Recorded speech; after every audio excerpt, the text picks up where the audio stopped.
10th अक्टूबर 2021। आज हम लोग हैं भगवत गीता सेशन 46 पे और हम चैप्टर 13 आज स्टार्ट करेंगे, nature the enjoyer and consciousness पे। तो इन्वोक कर लेते हैं। जय श्री कृष्ण चैतन्य प्रभु नित्यानंदा, श्री अद्वैत गदाधर श्री वासादि गौर भक्त वृंदा, बोलो श्री प्रभुपाद की जय। हे राधा कृष्णा, आपकी कृपा से हम लोगों ने 12 चैप्टर्स कंप्लीट कर लिए हैं। हम उसको डे टू डे लाइफ में इम्प्लीमेंट करने की भी कोशिश कर रहे हैं। अगर कहीं पे कोई कमी रह गई हो प्रभु, तो प्लीज़ हमको रेक्टिफाई कर दीजिए, हमारी गलतियां हमको समझा दीजिए। हम डेफिनेटली ट्राई करेंगे इम्प्रूव करने की। Okay, so we will start with this. हम लोग फर्स्ट अभी टेक्स्ट नंबर 1 से शुरू करते हैं। Arjuna said, "O my dear Krishna, I wish to know about Prakriti, that is nature, Purusha, the enjoyer, and the field, and the knower of the field, and of knowledge, and the end of knowledge." The blessed Lord then said, "This body, O son of Kunti, is called the field, and one who knows this body is called the knower of the field." तो अर्जुन ने कृष्ण से पूछा कि मुझे knowledge चाहिए प्रकृति के बारे में। प्रकृति तब समझते हैं हमारा नेचर, आसपास जो आपको दिख रहा है, पेड़ पौधे सब कुछ। पुरुष, पुरुष मतलब जो एंजॉय करता है ये सब कुछ को। Who is the supreme enjoyer? Krishna. हमें जब ये गलत फहमी हो जाती है कि हम यहाँ एंजॉय करने आए हैं, तभी प्रॉब्लम्स लाइफ में स्टार्ट होती है। जब तक हम श्री कृष्णा को सुप्रीम एंजॉयर समझें और उनके सेवा में अपना मन लगा के रखें, तब तक हम डूअर मोड में नहीं जाते हैं। जैसे हम अपने आप को एंजॉय समझने लगते हैं या हम कुछ एंजॉय करने की कोशिश करते हैं कृष्णा से अलग हटके, बस वही मोह है। तो वो अर्जुन पूछ रहे फील्ड क्या होता है and knower of the field क्या होता है, तो वही अभी श्री कृष्णा समझा रहे हैं। अर्जुन वॉज इंक्विजिटिव अबाउट प्रकृति और नेचर, पुरुषा द एंजॉयर, क्षेत्र द फील्ड, क्षेत्रज्ञ it's knower, end of knowledge and the object of knowledge. When he inquired about all these, Krishna said that this body is called the field, and that one who knows this body is called the knower of the field. तो हमारा जो शरीर है वही क्षेत्र है, हाँ field, और जो इस बॉडी को जानता है वो क्षेत्रज्ञ है, knower of the field. The body is the field of activities for the conditioned soul. याद रखो हम conditioned soul हैं, क्यों? हमारे ऊपर माया की कंडीशनिंग है, परत है, इसलिए हमको कंडीशनड सोल कहा जाता है। The conditioned soul is entrapped in material existence and he attempts to lord over material nature. तो हमारी जो आत्मा है वो मटीरियल एग्जिस्टेंस में, माया में ट्रैप्ड है। आसपास जो है आप देख रहे हो वो मटीरियल एग्जिस्टेंस है, वो स्पिरिचुअल एग्जिस्टेंस नहीं है, ठीक है? मटेरियलिस्टिक चीजें हैं ना सब हमारे आसपास। तो जो आत्मा इन्हीं चीजों में ट्रैप्ड है, एंट्रैप्ड है, मतलब इसी में फंसा हुआ है, और जो लॉर्ड ओवर करने की कोशिश करता है, मतलब वो अपने आप को ओनर समझता है, मेरा घर, मेरी अलमारी, मेरी कार, मतलब क्या है? ओनर समझना खुद को। ही gets a field of activity, उसको एक फील्ड ऑफ एक्टिविटी दिया जाता है, उसी फील्ड को कहा जाता है शरीर या body. That field of activity is the body. And what is the body? The body is made of senses. The conditioned soul wants to enjoy sense gratification, and according to his capacity to enjoy sense gratification, he is offered a body or field of activity. Therefore, the body is called kshetra, or the field of activity for the conditioned soul. Now, the person who does not identify himself with the body is called kshetragya, the knower of the field. It is not very difficult to understand the difference between the field and its knower, the body and the knower of the body. Any person can consider that from childhood to old age, he undergoes so many changes of body and yet is still one person remaining. Thus, there is a difference between the knower of the field of activities and the actual field of activities. हम लोग सब भगवान के साथ थे, लेकिन जब हमारा मन हुआ एंजॉय करने का, तो हमको एक बॉडी दिया गया, नीचे आ गए हम, एक बॉडी दिया गया, एंजॉय करने के लिए कुछ तो चाहिए ना, तो एक बॉडी दिया गया जिसमें सेंसेस होते हैं। हाँ, हमारी जो इंद्रियां होती है वही है हमारे सेंसेस। इन सेंसेस के थ्रू ही तो हम फिर एंजॉय कर पाते हैं। अगर ये सेंसेस ही ना रहे तो क्या हम एंजॉय कर पाएंगे? अगर आपका जीभ ही ना रहे तो क्या आपका खाने का मन करेगा? सपोज हमारा पेट ना रहे, बस, मतलब न बजेगी बांस, ना रहेगी बांस, ना बजेगी बांसुरी। पेट के वजह से तो इतना सारा कुछ चल रहा है ना, जॉब करो, खाना बनाओ, ये करो वो करो। पेट नहीं रहता तो सोचो कैसी रहती लाइफ। तो उसी तरह हमारे एक एक इंद्रियों को बनाया गया है और इस बॉडी में डाला गया है कि जिसका मन है एंजॉय करने का वो एंजॉय करे, भरपूर एंजॉय करे। लेकिन और उसको, तो इस बॉडी को कहा गया क्षेत्र, एक field of activity. Condition soul, ये कंडीशन सोल की बात कर रहे हैं हम, ट्रांसीडेंटल सोल की बात नहीं कर रहे। ट्रांसीडेंटल सोल है जिसे पता है कि मैं आत्मा अलग हूं, मेरा शरीर अलग है और मेरी इंद्रियां मुझ पे हावी नहीं होनी चाहिए। मैं अपने इंद्रियों को कंट्रोल करूं, मतलब मैं अपने सेंस ऑर्गन्स को कंट्रोल करूं, मेरे सेंस ऑर्गन्स मुझे ना कंट्रोल करें। तो क्षेत्रज्ञ कौन हुआ? जो शरीर को अपना समझता है, इस फील्ड को समझता है। तो any person can consider that from childhood to old age he undergoes so many changes of body and yet is still one person remaining. आप अपने बचपन की फोटो देखो, वो शरीर और अभी का शरीर में डिफरेंस है? वो सेम शरीर तो है नहीं। वैसे भी हर एक सेकंड हमारे सेल्स डाई कर रहे हैं और new cells are being replaced, rejuvenate हो रहे हैं, नए सेल्स बन रहे हैं, हमारे एक एक बॉडी का एक एक कण बन रहा है, खत्म हो रहा है, बन रहा है, खत्म हो रहा है। तो यही जो आधे घंटे पहले हमारी बॉडी थी वो अब नहीं है। अब जो बॉडी है वो आधे घंटे बाद नहीं रहेगी। समझ रहे हो आप? ये शरीर चेंज हुआ कि नहीं? अगर ये बात भी नहीं समझ में आती तो बचपन का शरीर और अभी का शरीर डिफरेंट है कि नहीं? Thus, there is a difference between the knower of the field of activities and the actual field of activities. बोलने का मतलब ये है कि हमारा बॉडी और हमारी आत्मा डिफरेंट है। हमारे बॉडी को जो जानता है वो हमारी आत्मा है, क्योंकि बॉडी चेंज होती रह रही लेकिन आत्मा नहीं चेंज हो रही है, वो सेम है। बचपन से लेके अब तक बॉडी में बहुत सारे चेंजेस आए लेकिन फिर भी वो एक सेम पर्सन ही है। ठीक है? A living conditioned soul can thus understand that he is different from the body. वो शरीर नहीं है, जो हम लोग रिपीट करते हैं ना, मैं शरीर नहीं हूं, मैं आत्मा हूं। तो वो चीज अगर समझ में आ जाती है किसी को तो वो शरीर से आइडेंटिफाई करना बंद कर देंगे।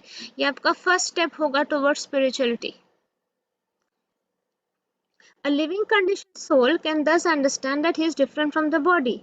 It is described in the beginning, De Hesman, that the living entity is within the body and that body is changing from childhood to boyhood and from boyhood to youth and from youth to old age, and the person who owns the body knows that the body is changing. The owner is distinctly Kshetragya. Sometimes we understand that I am happy, I am mad, I am woman, I am a dog, I am a cat. These are the knowers. The knower is different from the field. Although we may use many articles, our clothes, etc., we know that we are different from the things used. Similarly, we also understand by a little contemplation that we are different from the body. इतना समझ में आ गया? ये अब तक तो आपको समझ में आ ही गया है कि मेरा शरीर, किसका? मेरा। तो शरीर अलग हुआ, मैं अलग हुई, और जो डेथ के बाद आपको दिखता ही है कि शरीर वैसे का वैसा ही रहता है, लेकिन कुछ तो एक चीज है जो उसमें अब नहीं है, वो है हमारी आत्मा। तो हम अपने शरीर से अलग हैं। हम क्या है? आत्मा है।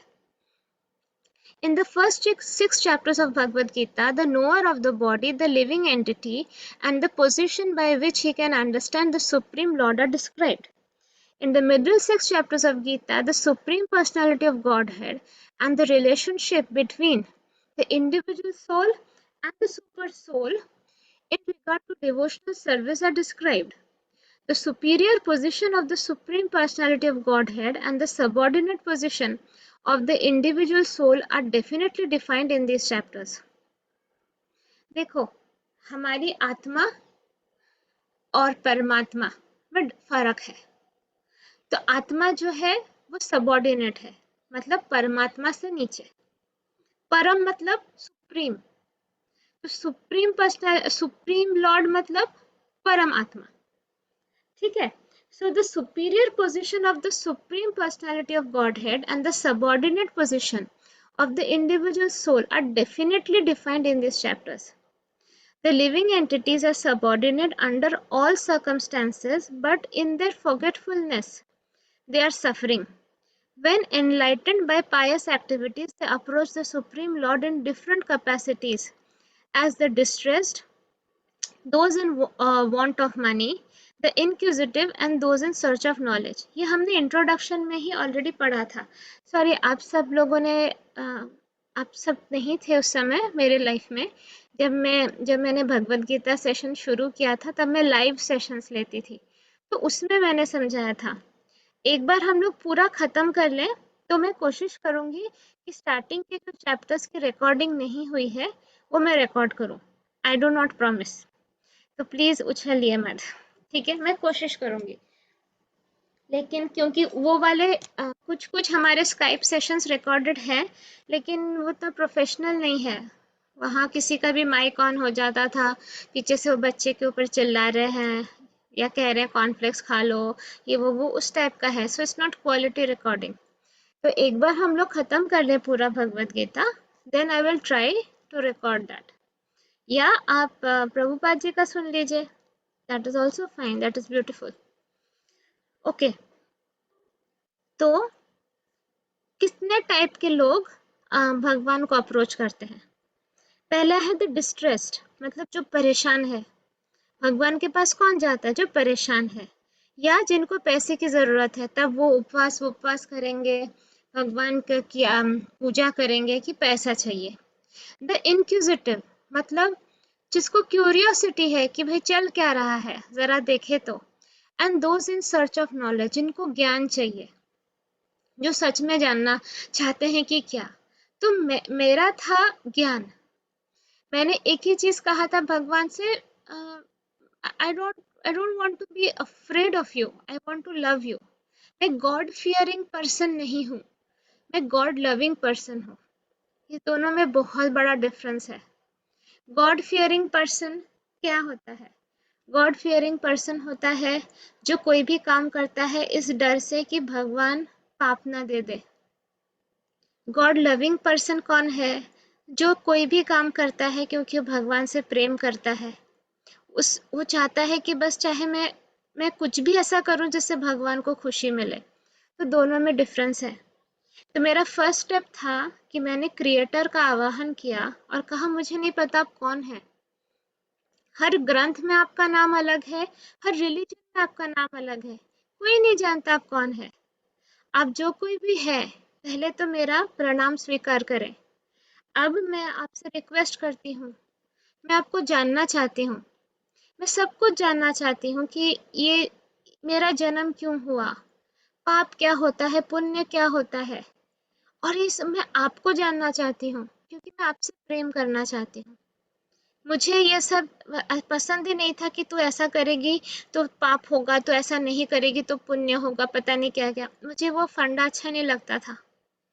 मैं डर के कभी जीती ही नहीं हूँ. मैं डे वन से मुझ में डर था ही नहीं किसी चीज़ का. हाँ, मैं अपने लव्ड वंस को खोने से डरती थी हमेशा, लेकिन वो भी बाद में पता चला कि it was also an attachment. हम किसी को खो सकते हैं क्या? हम किसी को खो सकते ही नहीं, क्योंकि हमारा कोई है ही नहीं. जब ये भ्रम होगा कि मेरा कोई है, तभी वो भ्रम होगा कि मैं किसी को खो दूंगी. जब हम अगर एक कंसेप्ट को समझे कि I'm one with all, one with God, तो मेरे तो सभी हैं ही। जब हम सब कृष्णा के ही बच्चे हैं, कृष्णा हम सब में विराजमान है, तो मेरे तो सब ऑटोमेटिकली मेरे ही हैं सब। तो क्या मैं किसी को खो सकती हूँ, या मैं किसी को ओन कर सकती हूँ? कोई किसी को ओन करती हूँ मैं? नहीं, तो खोऊंगी कहाँ से? जितने भी लोग हैं जो भगवत गीता सुन रहे हैं, अगर आपका किसी के साथ ब्रेकअप हुआ होगा, झगड़ा हुआ है, या आप किसी की मौत हो गई है, आप ये बात को समझो, आत्मा कभी मरती नहीं है।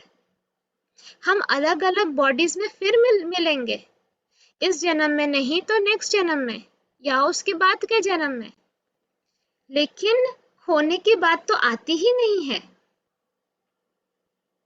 हम देखो, द अमाउंट ऑफ सोल्स हमेशा कांस्टेंट रहता है। हम हमेशा से कृष्णा के साथ थे और हमेशा रहेंगे। अब कहाँ रहेंगे उसका डिफरेंस है।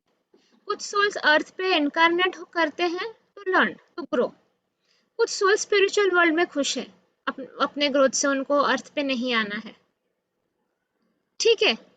कुछ सोल्स हेलिश रीजन में है, कुछ सोल एस्ट्रल वर्ल्ड में फंसे हुए हैं, कुछ सोल किसी दूसरे यूनिवर्स में है। तो आप जिसको याद कर रहे हो, या आप जिसको मिस कर रहे हो, या आपको छोड़कर कोई चला गया हो, वो कहीं ना कहीं तो है, और मुलाकात भी जरूर होगी उसके साथ। बस अभी अर्थ प्लेन पे नहीं है, या तो आपके लाइफ में नहीं है। ये भ्रम से निकल जाइए। लव जो होता है ना, अगर आप किसी से प्यार करते हो, वो आप ऐसे ही ट्रांसमिट कर सकते हो उस तक। उसके लिए उसको फिजिकली आपके सामने होने की जरूरत नहीं है। तो अपने आप को शांत कर लो, सब कुछ कृष्णा जी के चरणों में छोड़ो, पहले इस ज्ञान को समझो। अपने पेन से निकलने की कोशिश मत करो। पेन आया है हमें कुछ सिखाने के लिए, उस बात को सीखो। अभी देखो, हमने जो नया ग्रुप बनाया, पीएनए ग्रुप, मैंने क्लियर कट उसमें बोला था, जो लोग बिजी हैं, जो लोग टेक्नोलॉजिकली फ्रेंडली नहीं है, जिनको भूत प्रेत से डर लगता है, जिनको मेरे साथ जिनका कनेक्शन स्ट्रांग नहीं है, वो मेरा टाइम वेस्ट करने के लिए ग्रुप ज्वाइन मत करिए। फिर भी लोगों ने ग्रुप ज्वाइन किया। पहले दिन ही मैंने उनको फियर के बारे में बताया कि उनके अंदर कितना फियर है, और क्लेयरवंट्स ने परसेंटेज मेजर किया।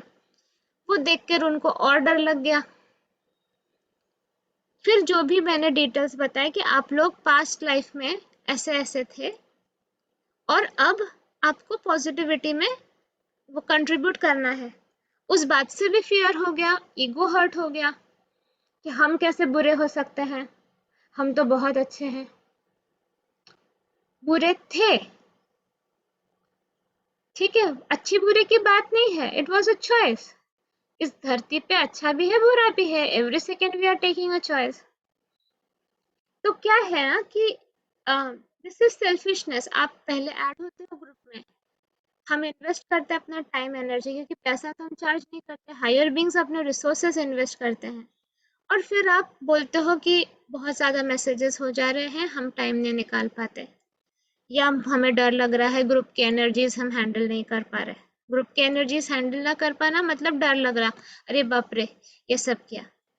आप मुझ पे गिव अप नहीं कर रहे हो, आप खुद पे गिव अप कर रहे हो, क्योंकि आपको इतना तो समझ में आता है कि एक दिन मृत्यु आएगी, डेथ तो श्योर है। उसके बाद क्या करोगे आप? किसके साथ जाके लड़ोगे कि मैं अच्छा था या मैं बुरा था? किसके साथ लड़ोगे? आप मुझे बोल सकते हो, चलो मैं एक बार का आपकी बात सुन भी लूं, बाद में किसको बोलोगे आप? फिर क्या करोगे? फिर एस्ट्रल वर्ल्ड की एनर्जीज हैंडल कर पाओगे? अभी नहीं हैंडल कर पा रहे हो। फिजिकल वर्ल्ड में एक ग्रुप की एनर्जी आप हैंडल नहीं कर पा रहे हो, अपनी फियर को हैंडल नहीं कर पा रहे हो, तो आप एस्ट्रल वर्ल्ड की एनर्जी हैंडल कर पाओगे? वहां तो आपको कोई पैम्पर भी नहीं करेगा, वहां पे कोई डांटने की भी कोशिश नहीं करेगा, नोचा जाता है वहां पे। भयानक हालत रहती है।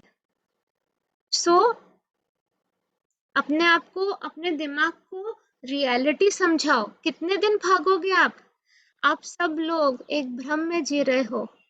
वो होता है ना, जो बिल्ली आंख बंद करके दूध पीती है, मुझे नहीं देखना आसपास, वैसे डिनायल मोड कहते हैं इसे, डिनायल मोड। अपने आप को ही ना जानना, और अगर कोई बताए आपके बारे में तो उसको भगा देना या उससे भाग जाना। ग्रो कैसे करोगे फिर? How will you grow? इस फिजिकल वर्ल्ड की चीजों को रियल समझना और इनर वर्ल्ड की चीजों को फैंटेसी समझना।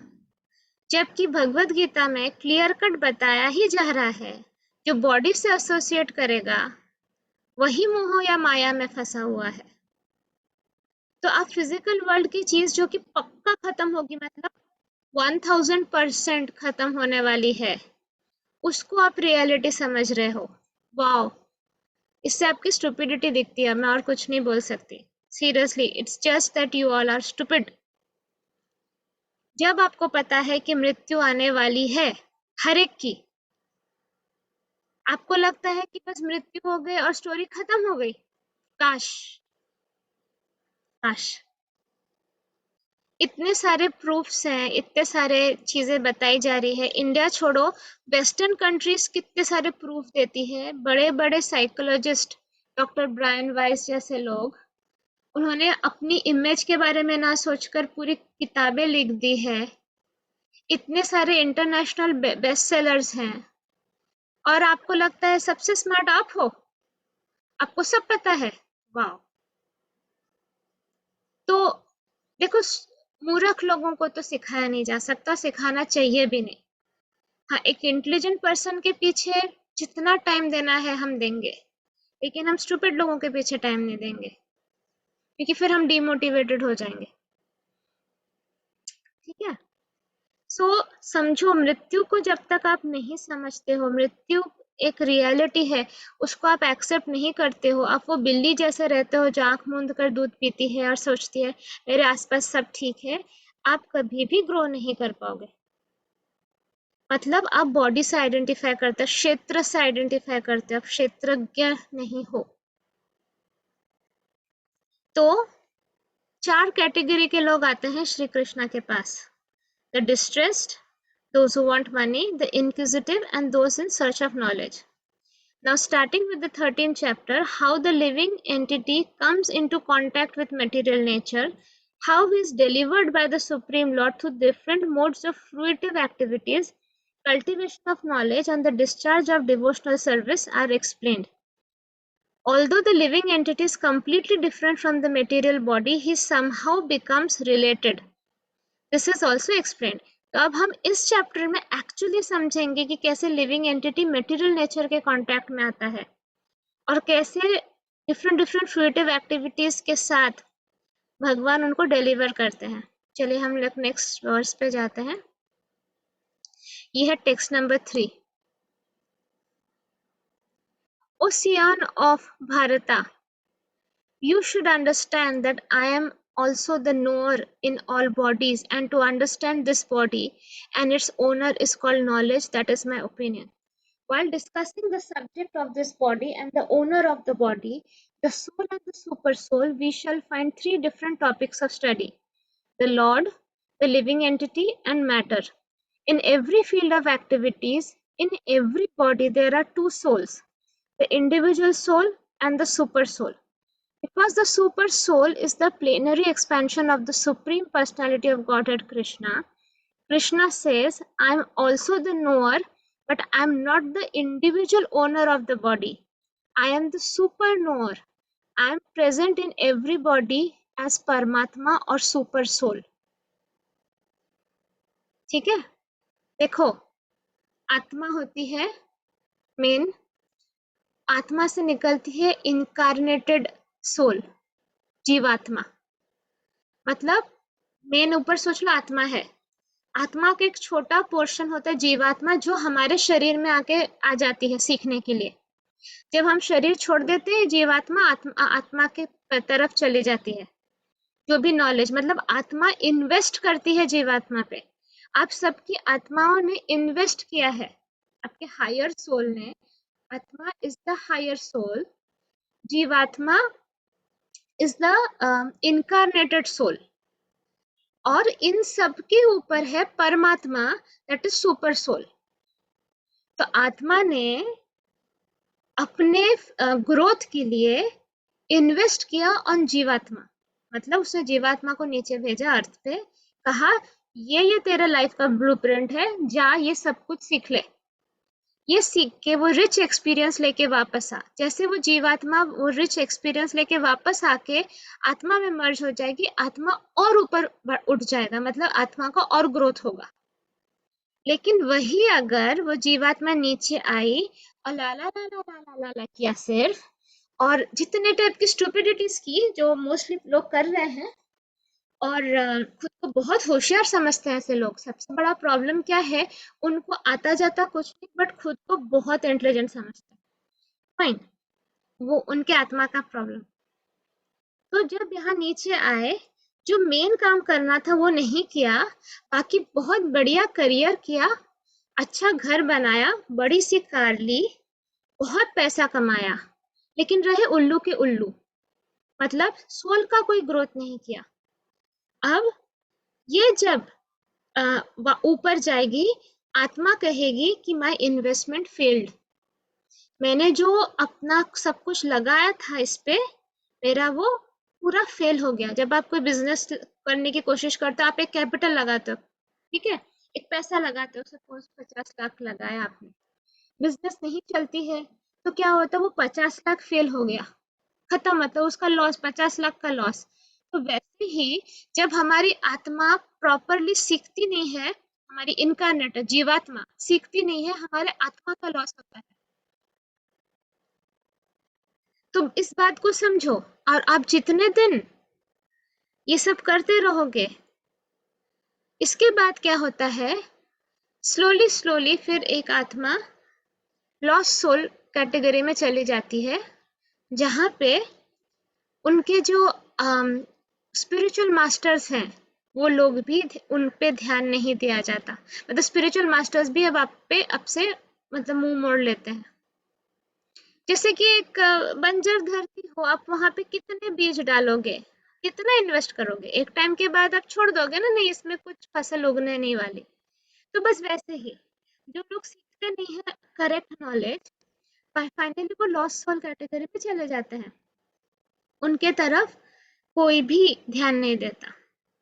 और जैसे मैंने पहले भी बताया है, जो लोग ब्लैक मैजिक करते हैं, तांत्रिक, दूसरों का नुकसान करने वाले लोगों के लिए एक स्पेशल हेल रिजर्व रहता है, वहां पे पूरा अंधेरा रहता है, वहां पर देवी देवता स्पिरिचुअल मास्टर्स कोई भी उनके तरफ ध्यान नहीं देता, वही उनका पनिशमेंट रहता है कि वो इयॉन्स एंड इयॉन्स तक वहीं रहते हैं, मतलब वो सोल के तरफ कोई पलट के देखता भी नहीं। तो ये तांत्रिक ब्लैक मैजिशियन का लॉस्ट सोल से भी नीचे वाला कैटेगरी है।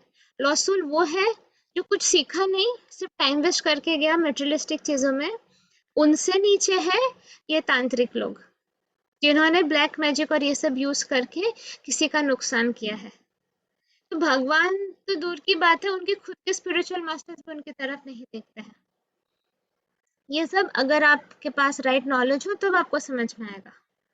इसलिए मैं क्यों डिस्करेज करती हूँ, ये जो न्यूज़पेपर में एडवर्टाइजमेंट आता है, वशीकरण करना है तो अच्छे अच्छे पंडित astrologers they offer this service, वशीकरण मंत्र। और कौन करवाता है, वो इनसिक्योर्ड मदर इन लॉ, जिसे लगता है कि मेरा बेटा मेरे बहू के आंचल पल्लू में बंधा हुआ है, वो इनसिक्योर्ड वाइफ, जिसे लगता है मेरा हस्बैंड किसी और लेडी के पास जा रहा है। ये सब जब आप लोग ये वशीकरण मंत्र और ये झाड़ फूक और ये सब तंत्र फंत्र में जाते हो, आप अपने लिए वो हेल के दरवाजे खोल देते हो, जहाँ आपको कोई बचा नहीं सकता है। और ये सब क्यों होता है, आपके नेगेटिव लोअर इमोशन के वजह से। तो रूट कॉज क्या है, नेगेटिव लोअर इमोशन, जिसको हटाने के लिए मैं इतना कोशिश कर रही हूँ, सबके अंदर जागरूकता ला रही हूँ, अवेयरनेस ला रही हूँ कि भैया समझो तो निकालना कैसे है। फियर, डर कि अगर उसने मुझे छोड़ दिया तो तो बाबा पहले से ही उसको ये सब खाने में मिला के उसको वश करके रखो अपने वश में। आपको लग रहा है ये कोई बड़ी बात नहीं है। क्यों? क्योंकि आपने अपने माइंड को, फिजिकल माइंड को एक एक्सप्लेनेशन दे दिया कि वो जो दूसरी वाली है ना, वो मेरे हस्बैंड को वश में ला रही है, इसलिए मुझे अपने हस्बैंड को मेरे तक खींच के रखना है। प्लीज मत करो। अगर ये मेरा भगवत गीता सेशन कोई ऐसा इंसान सुन रहा है जो ये सब कर चुका है या कर रहा है, प्लीज स्टॉप इट।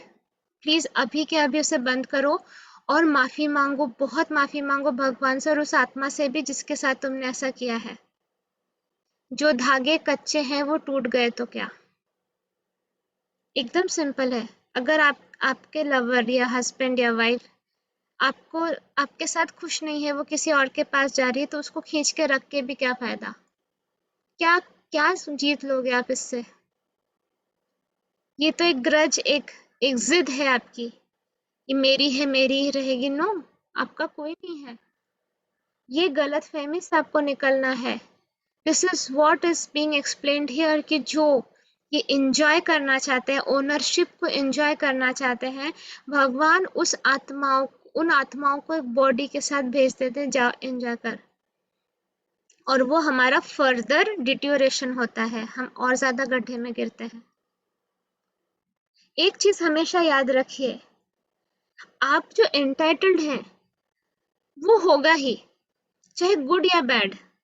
मतलब आपको अगर आपके किस्मत में आपका लवर, आपके हस्बैंड, आपकी माँ, आपके बाप, आपका बच्चा है कि वो आपसे प्यार करे, मतलब आपको मिलने वाला है उनसे प्यार, वो कोई नहीं रोक सकता।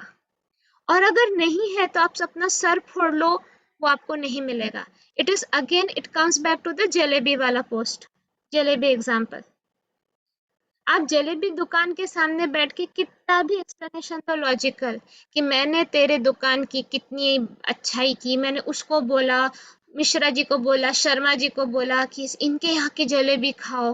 हाँ, मैंने सबको बताया कितना अच्छा है, मैंने तो हर बार तुमको दिया, पर आज मेरे पास पैसे नहीं है, आज मुझे तुम और एक्स्ट्रा 4 जलेबी दे दो। वो नहीं देंगे आपको, बोलेंगे आप जब पैसे लेके आओगे आपको मिलेगा।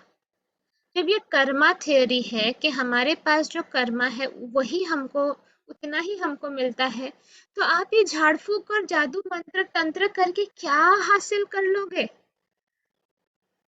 ऊपर से आप अपने लिए वो भयानक हेल के दरवाजे खोल दे रहे हो। मत करो। सेल्फिशनेस को कर्ज किया गया है और ब्लैक मैजिशियंस को और ज्यादा कर्ज किया गया है।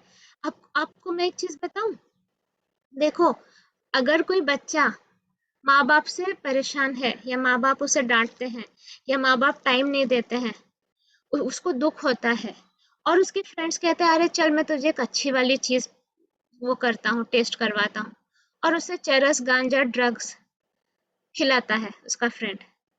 वो बच्चा एक बार उसको टेस्ट करता है, उसको एक्सटेसी मिलती है, मतलब चरम सुख मिलता है, उसे बहुत अच्छा लगता है, वो उसको, उसका हैबिचुएटेड हो जाता है, आदी हो जाता है उस चीज का। फिर जब वो मिलता नहीं है, वो जो विड्रॉल सिम्टम होता है, जब तुम किसी चीज की लत लग गई हो और वो तुम्हें ना मिले, वो जो भयंकर विड्रॉल सिम्टम होता है, उसमें लगता है कि उसकी जान निकल जा रही है। फिर उसके लिए, उसको पाने के लिए वो चोरी करता है, डकैती करता है, अपने माँ बाप को ही लूटता है, खून करता है, क्या क्या करता है। तो पहला स्टेप क्या था? विक्टिम कॉन्शियसनेस, कि मेरे माँ बाप ने मुझे प्यार नहीं किया या मेरे व्हाटएवर ने मुझे वो नहीं किया, चलो अभी ड्रग्स के बेसिस पे मैं, मुझे कुछ देर तो आराम मिल रहा है। अगेन क्या है रूट? वो negative lower emotion called victim consciousness. PNA group में मैं एक एक करके आपका यही सब कचरा निकालने की कोशिश कर रही हूँ। जैसे कि ये सब ये निकल गया ना, आपका कभी मन ही नहीं करेगा कुछ गलत करने का। तो जब आपका मन ही नहीं करेगा कुछ गलत करने का, जब आप कुछ करोगे ही नहीं गलत, तो आपका फ्यूचर कैसा होगा? ब्यूटीफुल होगा कि नहीं? पर ये करवाने वाला भी तो एक इंसान चाहिए, क्योंकि हम तो वीक रहते हैं ना। हमें तो पहले बात तो पता ही नहीं रहता कि अच्छा पहली बात तो ये कि मेरे अंदर इतना फियर था। कितने सारे लोगों ने लिखा हमारे ग्रुप में पता ही नहीं था, लेकिन जब देखा, हाँ हाँ सच में ये वाला फियर भी तो मेरे अंदर है। मैंने कोई एक भगवत गीता सेशन में टाइप्स ऑफ फियर एक्सप्लेन किया था, अरे हाँ ये वाला भी तो मेरे अंदर है। वो पढ़कर और फियरफुल हो गए। हे प्रभु मैं क्या करूं सच में।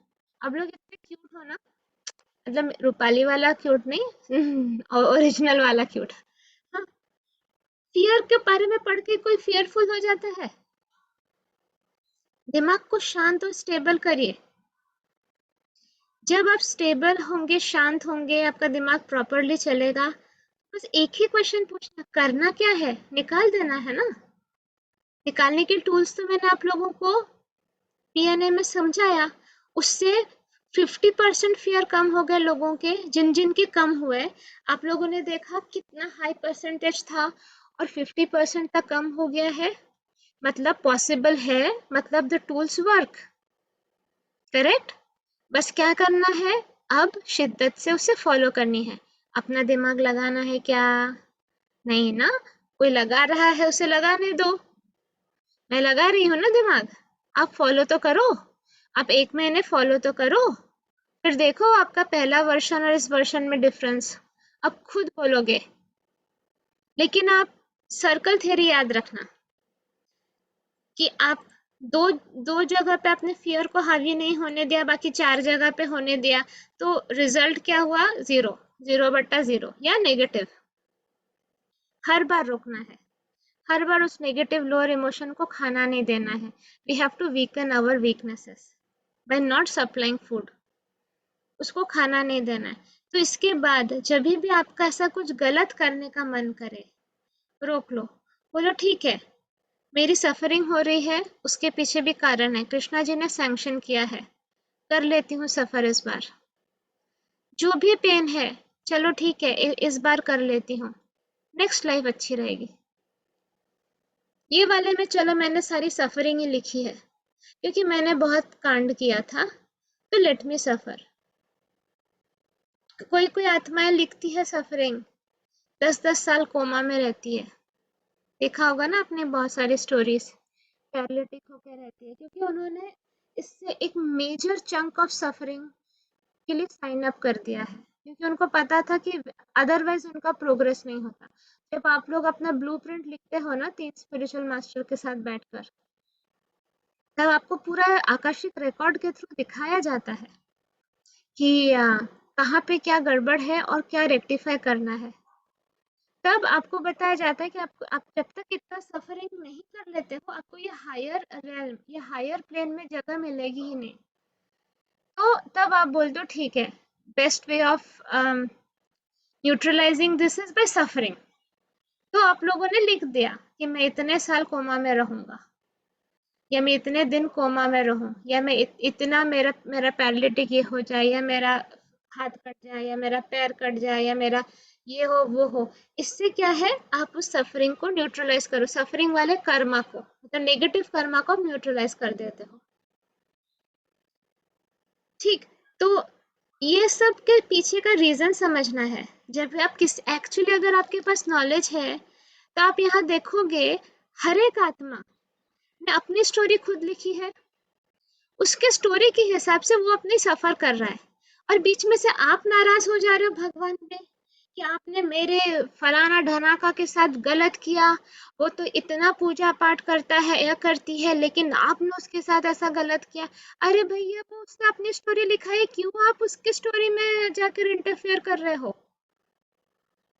बिल्कुल गड़बड़ नहीं करना किसी की स्टोरी में। आप ब्लेस कर सकते हो, बस आप ब्लेस करो, आप उसको सही मार्ग पे लाने के लिए आप उसको भक्ति में लाओ, सोल पीस ग्रुप में लाओ, ये सब आप कर सकते हो। तो भगवान से नाराज नहीं हो सकते। भगवान इंटरफेयर ही नहीं करते, बेचारे बीच बीच में गाली खाते रहते हैं सबसे, जबकि उनका कोई रोल ही नहीं है इसमें। भगवान ने बोला लो, तुमको एंजॉय करना था पहली बात, मैंने तुम्हें क्षेत्र देकर भेज दिया, मतलब बॉडी देके भेज दिया। अब एंजॉय करते वक्त जब अब बैंड बज रही है तो मुझे ही गाली दे रहे हो, ये क्या बात हुई? आप समझ रहे हो ना? कौन आया था यहाँ नीचे नाचते नाचते? वही वाले आपके जो स्पेशल फेवरेट, जिसको लेकर आप भगवान को डांट रहे हो, वही नीचे क्षेत्र लेकर आया, बॉडी लेकर। क्यों? क्योंकि उसको एंजॉय करना था। ठीक है। अब एंजॉय करोगे तो प्रॉब्लम्स तो होगी ही, भगवान से अलग हटकर कुछ भी करोगे वो प्रॉब्लम होगी। तो अब आप किसी और के सफरिंग को देखकर खुद दुखी होते हो, अगेन आप बैड कर्मा कर रहे हो। ठीक, नॉलेज घुस रहा है दिमाग में या नहीं? नहीं यार रूपाली में आप जो बोलते हो अच्छा है, पर इम्प्लीमेंटेशन हम नहीं कर पाते। क्यों? मुहूर्त निकालें आपके लिए इम्प्लीमेंटेशन के लिए, अभी के अभी इम्प्लीमेंट करो। अभी नॉलेज मिल गया, तुरंत इम्प्लीमेंट करो। अपने लिए और खड्डे क्यों खोदना है? आपका आज का एक एक थॉट आपका कर्म बना रहा है, आपका एक एक कर्म आपका भाग्य बना रहा है। तो क्यों आप अपने लिए पहले से खड्डा खोदोगे और उसके बाद खड्डे में गिरने के बाद आप इसको उसको उसको ब्लेम करोगे, इंक्लूडिंग भगवान को ब्लेम करोगे कि मैंने तो इतने हरे कृष्ण महामंत्र बोले फिर भी मुझे ये पेन मिला। क्यों प्रभु, क्यों क्यों क्यों क्यों हमेशा क्यों रहता है? तो रीजन बता रही हूँ ना आपको। रीजन को भी बिलीव नहीं करना है, सिर्फ क्वेश्चन पूछना है। रीजन बिलीव करिए, स्मार्ट बनिए और अपने सफरिंग को खत्म करना है, करिए। कैसे करना है? अब जिन सोल ने जो सोल ने लिखा कि मैं सफर करके ही बैड कर्मा खत्म करूंगा, उनको उनके लिए एक गुड न्यूज है। सफर करके ही बैड कर्मा खत्म करने से बेटर है आप सफरिंग का रीजन समझो, उसके लिए प्रायश्चित करो और अब गुड कर्मा जनरेट करो और डिवाइन प्लान में पार्टिसिपेट करो। जब आप ये सारा करते हो, आपका जो सफरिंग 70% रिड्यूस हो जाता है। ठीक है, और वैसे भी अभी मैं वो रिवील नहीं कर सकती क्योंकि आप फिर मुझे कुछ और बोल दोगे, है ना? क्योंकि एक पर्सन अभी जिसने पीएनए ज्वाइन किया था, उसने हमको बहुत भला बुरा बोला। उसकी स्टुपिडिटी थी वो समझ में आ रहा है, लेकिन मुझे स्टुपिड नहीं बनना है कि मैं अपने सारे पत्ते आपके सामने खोलूं। हाँ, आप सबके लिए, आपके सबके अच्छे के लिए कुछ किया है मैंने ऊपर, वो जानने की आपको जरूरत नहीं, क्योंकि आपके लिमिटेड दिमाग में वो बात घुसेगी नहीं, उल्टा आप और कांड करोगे। तो इतना समझ लो कि मेरे तरफ से जो बन पाया है, कुछ कुछ रूल्स और वो चेंज किया है मैंने ऊपर, और आपके भले के लिए। तो अभी भी आपके पास स्कोप है। कलयुग इज द बेस्ट टाइम कि अपने सारे नेगेटिव कर्मा को न्यूट्रलाइज करने का। ये बहुत ही पोटेंट टाइम है और इजी है यहाँ पे खत्म करना। तो भगवत गीता का नॉलेज कंप्लीटली फॉलो करो। ठीक, तो हम आगे बढ़ते हैं। तो कौन है सुपर सोल, कौन है सुपर नोअर? कृष्णा। उनके ऊपर कुछ है ही नहीं। The one who studies the subject matter of the field of activity and the knower of the field very minutely in terms of this Bhagavad Gita can attain to knowledge। जो मैंने कहा भगवत गीता सुनो समझो बस, बल्ले बल्ले।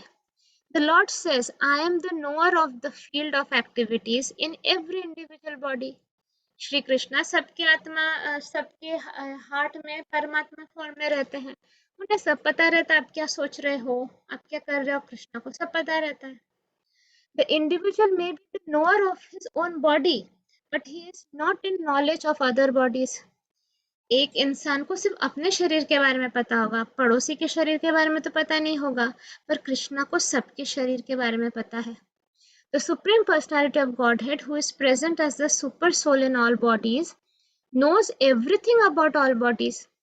He knows all the different bodies of all the various species of life. A citizen may know everything about his patch of land, but the king knows not only his palace but all the properties possessed by the individual citizen। जैसे एक राजा को अपने महल के बारे में भी जानकारी रहती है, प्लस जितने भी उनके सिटीजन्स हैं उनके पास क्या लैंड है, सब कुछ उसके बारे में भी जानकारी रहती है। सिमिलरली कृष्णा को सबकी जानकारी रहती है। Similarly, one may be the proprietor of the body individually, but the Supreme Lord is the proprietor of all bodies। Proprietor मतलब ओनर। तो एक इंसान अपने बॉडी का ओनर होगा, लेकिन कृष्णा सबके बॉडी के ओनर है। The king is the original proprietor of the kingdom and the citizen is the secondary proprietor. Similarly, the Supreme Lord is the supreme proprietor of all bodies. The body consists of the senses. The Supreme Lord is Rishikesh, which means controller of the senses. Krishna को ऋषिकेश क्यों कहा जाता है? जो सारे senses को control करता है. ऋषिकेश का मतलब है जो सारे सेंसेस के कंट्रोलर है. He is the original controller of the senses. Thus, the king is the original controller of all activities of the state, and the citizens are secondary controllers. The Lord also says, I am also the knower. This means that he is the super knower. The individual soul knows only his particular body. In the Vedic literature, it is stated as follows. The body is called the Kshetra, and within it dwells the owner of the body, and the Supreme Lord who knows both the body and the owner of the body.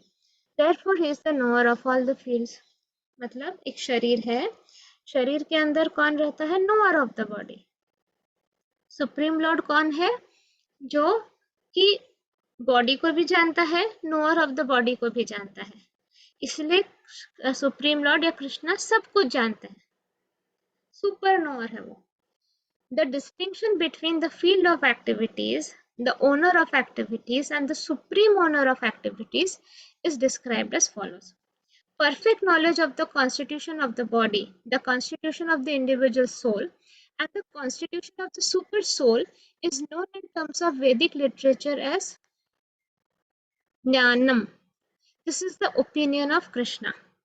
To understand both the soul and the super soul as one, yet distinct, is knowledge. One who does not understand the field of activity and the knower of activity is not in perfect knowledge. One has to understand the position of Prakriti, nature, and Purusha, the enjoyer of nature, and Ishvara, the knower who dominates or controls nature and the individual soul. One should not confuse the three in their different capacities. बस basically बोला जा रहा है कि हमें समझना है प्रकृति क्या है, मतलब नेचर. पुरुषा कौन है? Enjoyer of nature. ठीक है. ईश्वर कौन है? जो सब कुछ जानता है. One should not confuse the painter, the painting, and the easel. This material world, which is the field of activities, is nature, and the enjoyer of nature is the living entity, and above them both is the supreme controller. So हम लोग enjoy कर रहे हैं, इसलिए हम enjoyer हुए. Supreme enjoyer Krishna हुआ. It is stated in Vedic language, भोक्ता भोग्यम प्रेरितरम च मत्वा सर्वं प्रोक्तम त्रिविधम ब्रह्मम एतत्. There are three Brahman conceptions. Prakriti is Brahman as the field of activities, and the Jiva, individual soul, is also Brahman and is trying to control material nature, and the controller of both of them is also Brahman, but he is the factual controller. In this chapter, it will be also explained that out of the two knowers, one is fallible and the other is infallible. One who is superior and the other is subordinate. One who understands the two knowers of the field to be one and the same contradicts the Supreme Personality of Godhead, who clearly states here very clearly that I am also the knower of the field of activity. One who misunderstands a rope to be a serpent is not in knowledge. There are different kinds of bodies, there are different owners of the bodies, because each individual soul has its different individual capacity of lording it over material nature. There are different bodies. Basically बोला जा रहा है यहाँ पर कि superior और subordinate को एक मत समझो. मतलब भगवान और हम एक नहीं है, हम वन विद भगवान है, मतलब हम यूनियन कनेक्टेड विद भगवान है, लेकिन हम भगवान नहीं है. ओके. क्योंकि इंडिविजुअल सोल की अपनी इंडिविजुअल कैपेसिटी होती है. कृष्णा की कैपेसिटी मतलब कुछ कृष्णा कैपेसिटी के ऊपर है, but the Supreme also is present in them as a controller. The word Cha is significant for it indicates the total number of bodies. That is the opinion of Sri Baladevya Vidya Bhushana. Krishna is the super soul present in each and every body part of the individual soul. And Krishna explicitly says here that the super soul is the controller of both the field of activities and the finite enjoyer. मतलब Krishna body को भी control करता है और हम control मतलब body के बारे में भी कंट्रोल तो करते ही हैं कृष्णा सब कुछ, बट बेसिकली वो हम सबसे ऊपर हैं। बॉडी और बॉडी के नॉलेज, जिसको बॉडी के ओनर जो है इंडिविजुअल सोल, वो सबके ऊपर है। ठीक है, तो हम लोग आज यहीं पर फिनिश करते हैं। टेक्स्ट नंबर 3 हमने फिनिश किया चैप्टर 13 का। We will start from text number 4। ये खत्म कर सकते हैं हम, 10 मिनट्स है। ठीक है, हम लोग ये कर लेते हैं, टेक्स्ट नंबर 4 पे खत्म करते हैं। Now please hear my brief description of this field of activity and how it is constituted, what its changes are when it is produced, who that knower of the field of activities is, and what his influences are. The Lord is describing the field of activities and the knower of the field of activities in their constitutional positions. One has to know how this body is constituted. The materials of this body is made, under whose control this body is working. तो body के बारे में इधर इसमें समझाया जाएगा, आगे जाके समझाया जाएगा कि बॉडी में क्या क्या चीजें होती है, किस मटेरियल से बॉडी को बनाया जाता है, किसके कंट्रोल में ये बॉडी काम करता है, किस टाइप के चेंजेस होते हैं, what are the causes, what are the reasons, what are the ultimate goal of the individual, and what is the actual form of the individual soul. ये सारा कुछ अभी डिस्क्राइब किया जाएगा आगे। One should also know the distinction between the individual living soul and the super soul, the different influences, their potentials, etc. One has to understand this Bhagavad Gita directly from the description given by the Supreme Personality of Godhead, and all this will be clarified. But one should be careful not to consider the Supreme Personality of Godhead in every body and individual soul to be the Jiva. मतलब वही again same ही चीज का repetition है, कृष्णा अलग है और हम अलग हैं। This is something like equalising the potent and the important. Krishna is potent, हम लोगों का उतना पोटेंसी नहीं है, तो हमें कंपेयर भी नहीं करना चाहिए।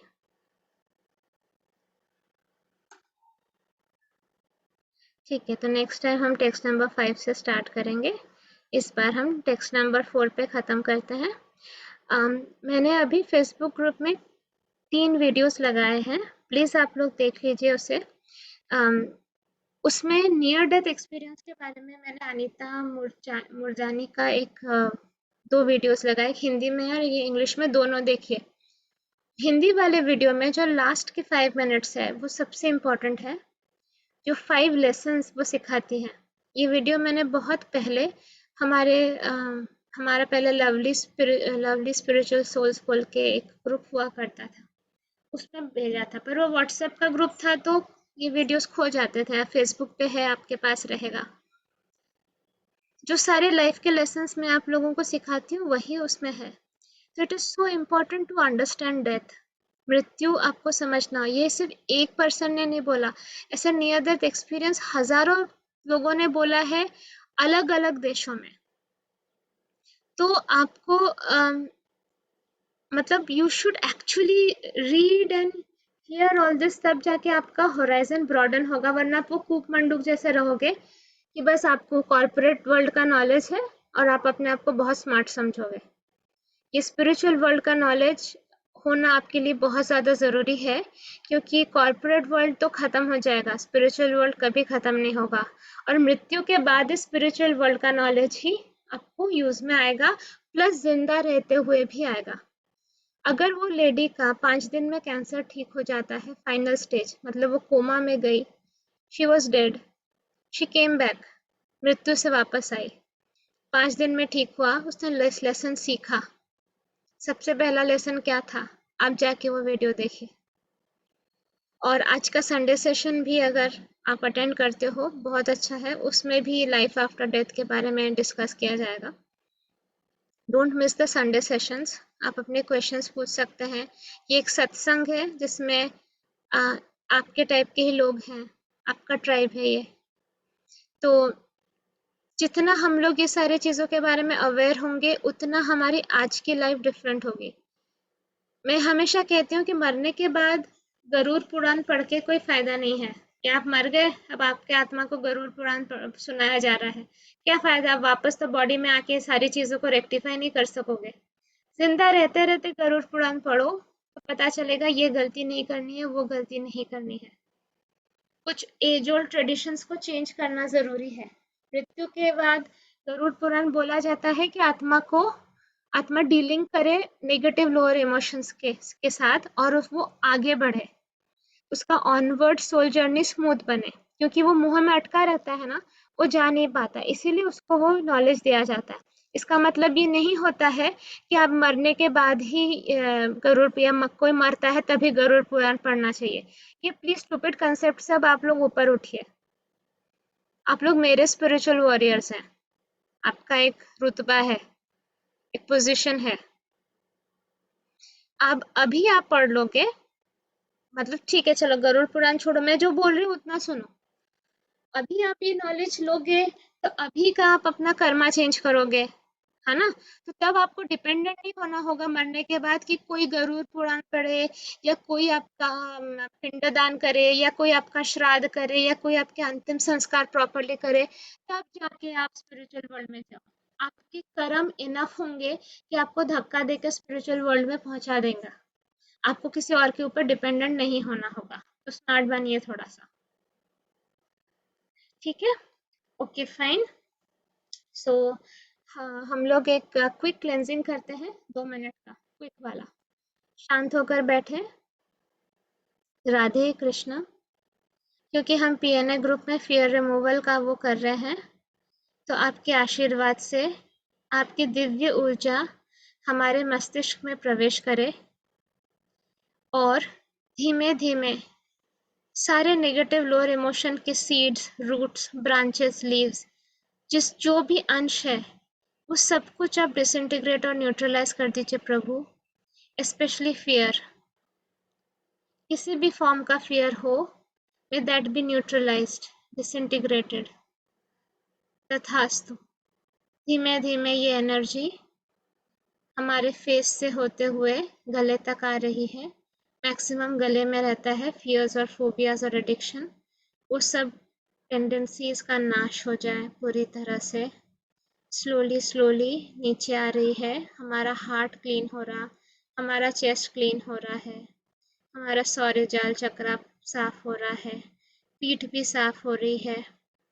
स्लोली स्लोली हमारे नाभि तक आ रहा है। जितना भी हमारा एथरिक इंजूरियसनेस है वो सब कुछ डिसइंटीग्रेट, न्यूट्रलाइज हो रहा है, क्लीन हो रहा है। हमारा स्वाधिष्ठान चक्र साफ होते होते, हमारे पैर क्लीन होते होते, ये एक्सेस एनर्जी या दूषित एनर्जी धरती माँ की तरफ जाए। थैंक यू सो मच ये धरती माँ, आपकी कृपा से आप न्यूट्रलाइज कर देते हैं। अब pure divine energy Radha Krishna की हमारे शरीर से फ्लो हो रही है और सारे ऑब्स्ट्रक्शंस को हटा दे रही है। हमारा एनर्जी फ्लो एकदम स्मूथ बन रहा है। जहाँ जहाँ पे ब्लॉकेजेस है वो न्यूट्रलाइज हो रहे हैं। We are feeling absolutely fantastic. सांस लेके देखो कैसा फील हो रहा है, देखो कचरा निकला। रिपीट कर सकते हो आप इसको 2-3 बार। Thank you Radha Krishna. जय श्री कृष्ण चैतन्य प्रभु नित्यानंदा, श्री अद्वैत गदाधर श्रीवासादि गौर भक्त वृंदा, बोलो श्री प्रभुपाद की जय। जो जो ये भगवत गीता सेशन सुन रहे हैं उनको ढेर सारा आशीर्वाद मिले and wish you very happy weekend. खुश रहिए, मुस्कुराते रहिए। Take care, bye.